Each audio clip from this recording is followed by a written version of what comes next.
Hey there, YouTube. So today I'm going to do a little breakdown of my first aid kit, like I said I would.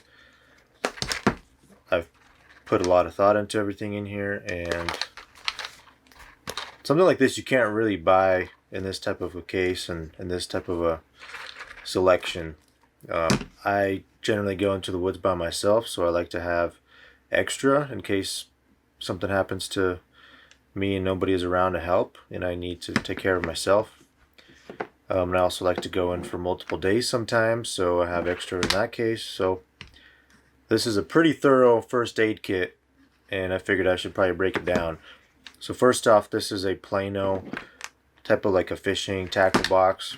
It's waterproof. It's got these 3 latches on there that really cinch down that gasket.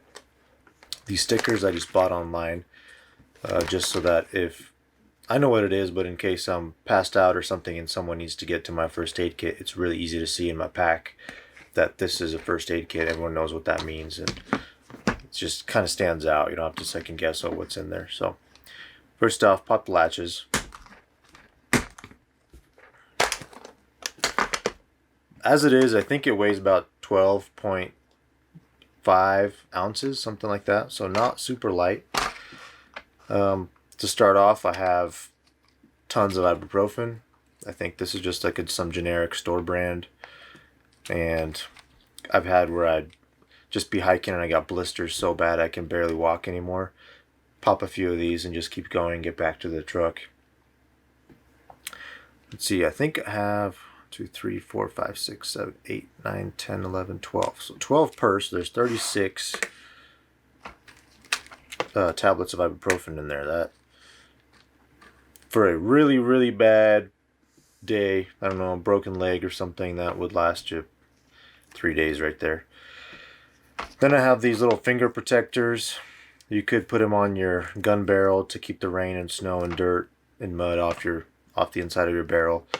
I kind of just have these in case I have a cut or something and I'm trying not to get my band-aid wet, whatever it may be, because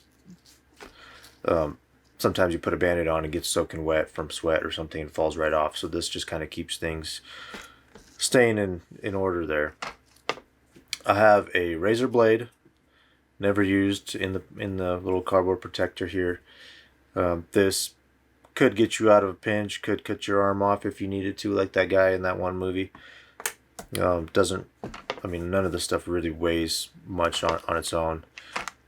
I have a fresh tube of super glue here. So this is 3 grams, just some generic dollar store brand. Never been used, never been opened. So this will glue your cuts, glue your something on your pack if it's ripped, if your tent's ripped, shoelace falling apart, whatever it may be. This will kind of get you out in a pinch, but it keeps you needing to stitch yourself up for small things. And I've used super glue extensively on cuts and stuff, and it works great. Here I have a super ultralight nail clipper. This is by Swiss Tech, and the way you open it is like that. Sometimes you got like a hangnail or something on your foot and it just bothers you, can't really walk properly. So this just takes care of that whole business. Doesn't take up a lot of space. It's not super light because it is stainless, but nice thing to have. And I have a little small roll of gauze here.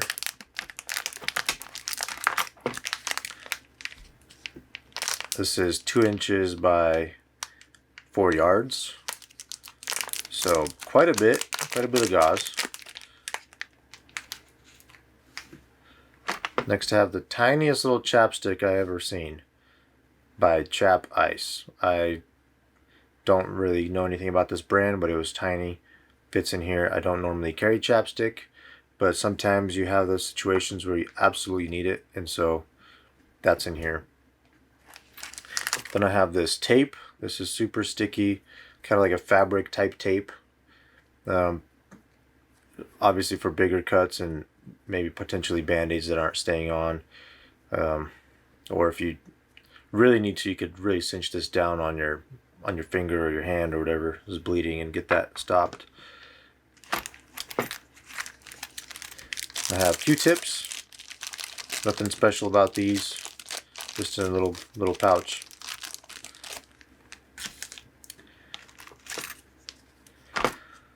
Let's go to this. Safety pins. Pick out a sliver. Fix something on your pack, your tent, your boots. Close up a wound. The list is endless what you can do with those.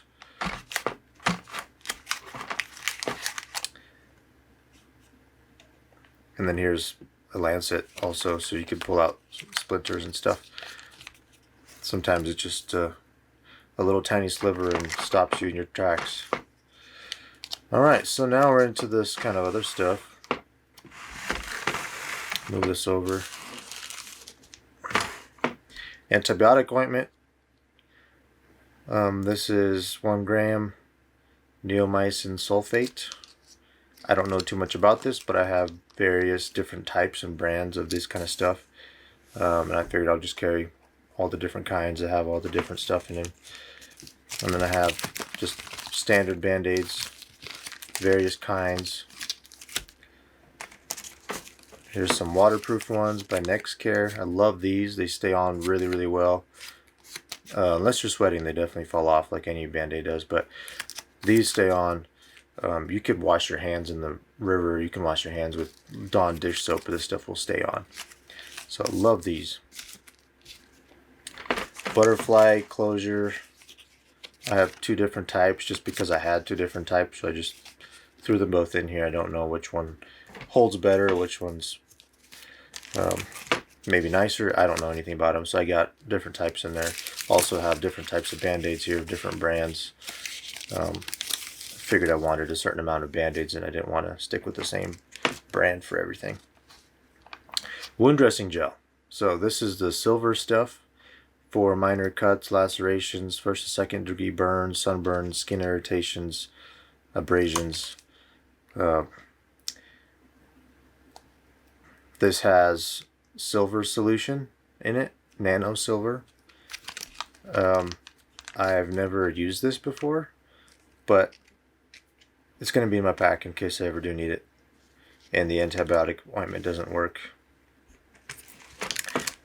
Sunscreen lotion. I don't normally carry sunscreen ever, but in the freak chance that I for whatever reason need it, I have a little packet of it in here. Here's some burn gel. I have used this stuff. This has a lidocaine in it. And if you burn yourself or even maybe cut yourself, this stuff does somewhat soothe the pain a little bit and the sting, depending on how bad it is. I mean, if it's like too bad, I'll just take Advil, but this stuff does work. And I just have some wipes, antiseptic wipes. I think I have a few different types. Alcohol wipes. Here's some fingertip bandage. Here's a larger band-aid type for maybe your knee or something you skinned. Here's some more of this antibiotic ointment. This has a few different ingredients than this other one did, so that's why I'm kind of carrying it. Hydrocortisone anti-itch cream. I've never used this, but it was in the first aid kit I bought. Figured, why the hell not?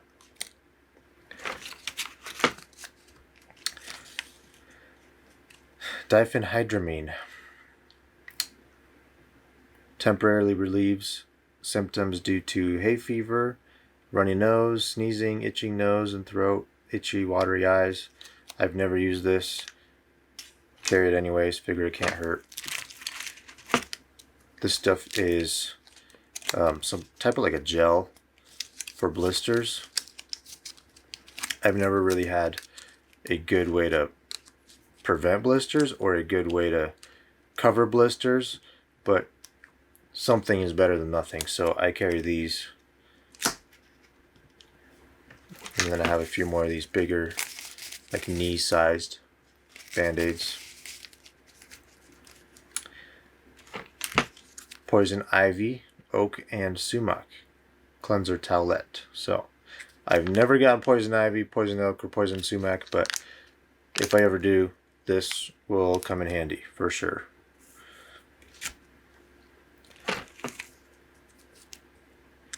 Deep free insect protection cream. natural alternative to chemical DEET, pesticide and chemical free. This has citronella oil, soybean oil, and sodium lauryl sulfate, which is used in soap. But I generally carry insect spray, tick and mosquito repellent spray, so I won't need this, but there are some times when I don't carry it, especially like fall and winter. But this stays with me in case for whatever reason I have some random insect outbreak. And then after bite, so if you do get bit by an insect, this is ethyl alcohol and lidocaine in this. And this is just a blister application instructions. Glacier gel. So this is blister and burn dressing as well. Blisters will destroy a hike or a hunt sometimes. Sting relief pad. For temporary relief of pain and itching associated with minor burns, scrapes, and insect bites. So I'm not too sure how that's different than this after bite one, but they had slightly different ingredients, so I carry both of them. One might be better than the other one, I don't know. And then here I have a couple sheets, three sheets of moleskin for blisters. Some people swear by this. I haven't had the best luck with this, but I suppose that something is better than nothing, so I still carry this. And then last but not least, gauze, just a pad, 2x2. It's got the red plus on it, and I face them down. That way you could kind of see from the bottom of the box what it is. And that's it. There's really nothing, basically just bandage stuff, blister stuff, random ointments and creams, random pills. I got super glue, gauze, tape, chapstick, pins, alcohol prep pads, everything that you might typically find in your standard outdoor first aid kit.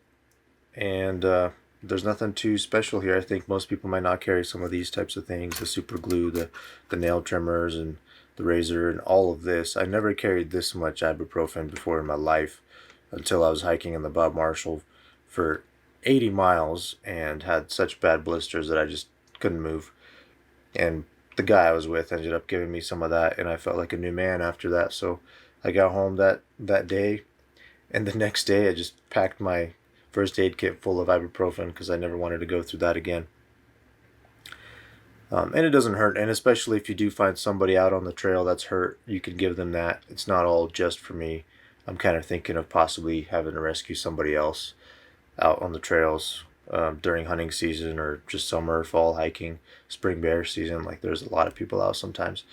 So there's extra. I probably will never use this many Band-Aids in my life, but I got the options. And if you do have a bad cut, you will definitely go through Band-Aids pretty quick, especially if you're sweating, and if it's wet, rainy, snowy, you might be going through Band-Aids pretty quick. So that's my first aid kit. The whole thing weighs about 12.5 ounces, so just over 3/4 of 1 pound. So not super light, but not horribly heavy either. Still under a pound for all of this amazing stuff that someday you might need to use. Most important thing is you just pack it what you feel comfortable having with you and how much you feel comfortable having with you. And then if I'm by myself, I carry this entire thing. If I'm with my wife or a buddy or whatever, I still carry this entire thing, and I will probably ask the other person I'm with to carry some for themselves because I have enough to go around for me. But depending on the other person, the Band-Aids might run out pretty quick, or the Advil might run out pretty quick. So generally I just try to make sure that the person I'm with knows what the hell's going on and has some kind of preparation for a first aid situation. So that's pretty much it. And then I have an app on my phone that has a lot of instructions for treating broken bones, cuts, headache, hypothermia, things like that. And that's all in the app. you can download that, and hopefully the app is working and your phone's fully charged and you can read all that. But I used to carry like a little booklet that would show all the information in there, but now it's all in the app, so it saves weight there. Well, thank you, YouTube, for watching. I will see you next time, and I'll have some more awesome videos for you soon.